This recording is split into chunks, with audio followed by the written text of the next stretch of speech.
প্রভু, ধরিত্রীর কল্যাণ এবং পূর্বজদের মুক্তি হেতু আমি অনেক বর্ষ ধরে পবিত্র জলের সন্ধান করেছি, কিন্তু এ পর্যন্ত আমি কেবল অসফল হয়েছি। এই কারণবশত আপনার নিকটে এসেছি মহাদেব।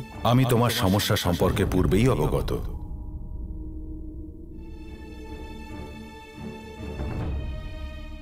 কেবল গঙ্গা জলই আছে যা এই ধরিত্রীকে পাপ থেকে মুক্তি দান করতে পারে, এই ধরিত্রীকে উদ্ধার করতে পারে, এই পৃথিবীকে পুণ্যভূমি করে তুলতে পারে।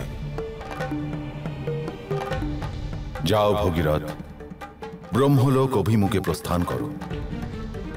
গঙ্গা সে স্থানেই আছে। ব্রহ্মদেব তোমার উদ্দেশ্য পূর্তি হেতু তোমার সহায়তা অবশ্যই করবেন।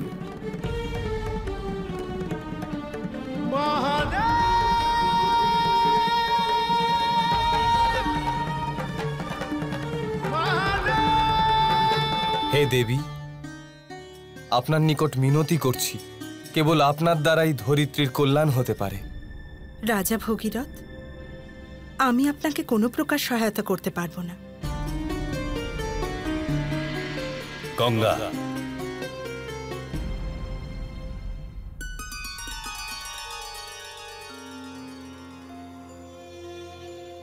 গঙ্গা, তোমার জীবন ধরিত্রীর কল্যাণার্থেই তো রয়েছে, অন্যথায় সে জীবন উদ্দেশ্যহীন।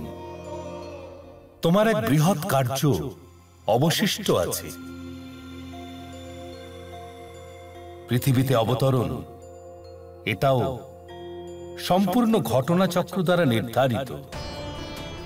এই কার্য দ্বারাই তোমার জীবনের উদ্দেশ্য পূর্তি সম্ভব হবে দেবী। এই ইচ্ছা স্বয়ং মহাদেবেরও দেবী। উনি ধরিত্রীতে পুনর্জন্ম দানের হেতু আমাকে আপনার আবাহনের আগ্রহ প্রকাশ করেছেন। যদি মহাদেবের এই ইচ্ছে থাকে তবে ধরিত্রীতে আমি অবশ্যই যাব।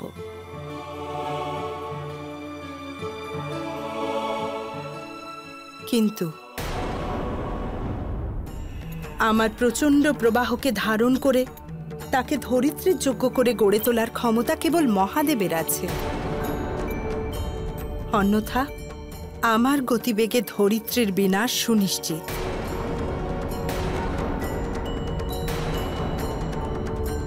ধরিত্রীতে আমার পূর্ণ অবতরণ তখনই সম্ভব হবে যখন স্বয়ং মহাদেব আমার স্রোত ধারণ করবেন।